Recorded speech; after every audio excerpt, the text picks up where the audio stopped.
Bonjour, nous avons des nouvelles très importantes pour les éducatrices et éducateurs du monde entier. Le groupe de haut niveau des Nations Unies sur la profession enseignante vient de lancer 59 recommandations pour renforcer la profession enseignante et garantir que les enseignants soient valorisés et respectés. Les Nations Unies ont réuni un groupe d'universitaires, de ministres et de représentants d'étudiants et les syndicats de l'éducation pour cet important travail. Leurs recommandations constituent un appel urgent au gouvernement pour qu'ils investissent dans la profession enseignante et fassent de l'éducation une priorité. L'IE a porté la voix de la profession, votre voix, au sein même du groupe. Et nous avons été entendus. C'est pourquoi le groupe appelle à un financement équitable pour l'éducation et à un investissement durable dans les enseignantes et enseignants et les personnels de soutien. Ici, à l'international de l'éducation, nous savons qu'il n'existe pas de raccourci vers une éducation de qualité. Le groupe reconnaît qu'il est fondamental de financer à long terme des enseignants bien qualifiés et bien soutenus. Les mesures à court terme ne font qu'éloigner les enseignants de la profession. Le financement de l'enseignement public devrait être garanti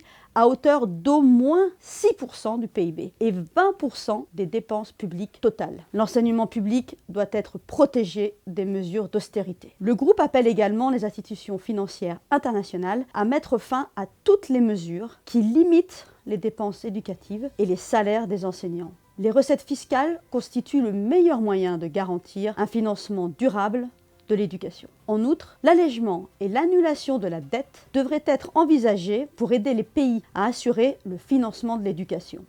Les enseignantes et les enseignants travaillant dans des contextes d'urgence doivent également être soutenus. Le groupe appelle la communauté internationale à créer un fonds mondial pour leur salaire. Le fonds veillerait à ce que les personnels éducatifs travaillant dans un contexte de crise reçoivent des salaires équitables et en temps voulu. Leur travail d'enseignement et de soutien aux enfants les plus vulnérables est essentiel.